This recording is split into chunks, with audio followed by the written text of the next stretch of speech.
Hey guys, want to share something with you. I met up with a friend. I just so happened to bump into a friend of mine a couple weeks ago, and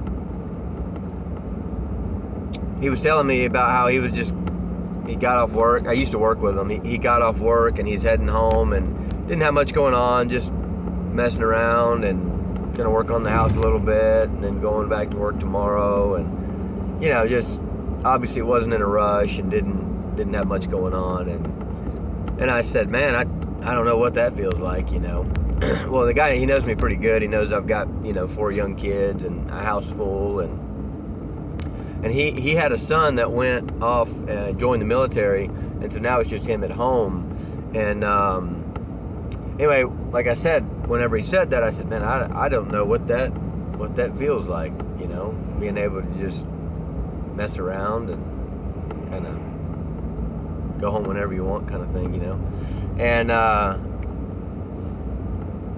and he says, yeah, the freedom is nice, but the freedom doesn't outweigh the loneliness. And in just a few short words, he was able to remind me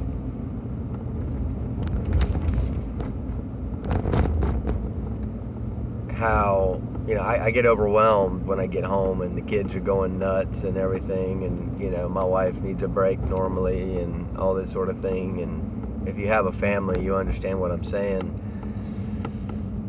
But he reminded me in a few short words, and God kind of filled in the rest, that was basically like, be thankful for what you've got and where you're at. Because while the freedom that I have to go home and do whatever I want, it's greatly outweighed by the loneliness, is what I got from what he was saying. The sun is brutal this morning. Anyway, and that hit me hard. And really what it did, it helped me to evaluate where I was complaining and grumbling about blessings in my life. How often do we look at the blessings in our life and complain about them? We see it all throughout the Old Testament in particular, where the Israelites did just that. God led them out of Egypt into the wilderness, and in so many different ways he guided them and he led them, and he even brought a savior, and all the while his people grumbled and complained, and we still do it to this day. So it was pretty eye-opening. So it's my encouragement today to look in your life at the blessings and identify ways in which we're complaining about them, because we got to stop. I was having a discussion with someone once, and we were talking about how life relates to a garden and how we're always trying to grow these specific plants in our garden, right? We're always trying to do these specific things in our life, these things that we want to do, and as it relates to using a garden analogy, we want to grow pepper plants, and we want to grow a watermelon over here, and we want to grow this, that, and the other. And we kill weeds in the process. And what's so funny is, in this analogy, a lot of the weeds that we kill, at least here in Georgia, are edible.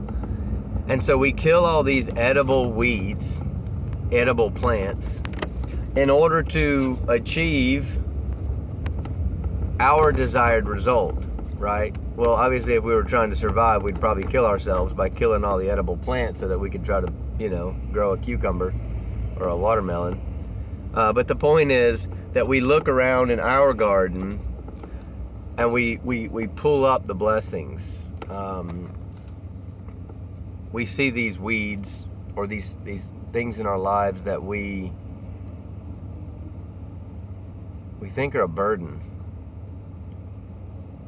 and they're not. They're blessings. They're things that we asked for. More times than not, they're things that we asked for. And what a selfish and really terrible thing to do.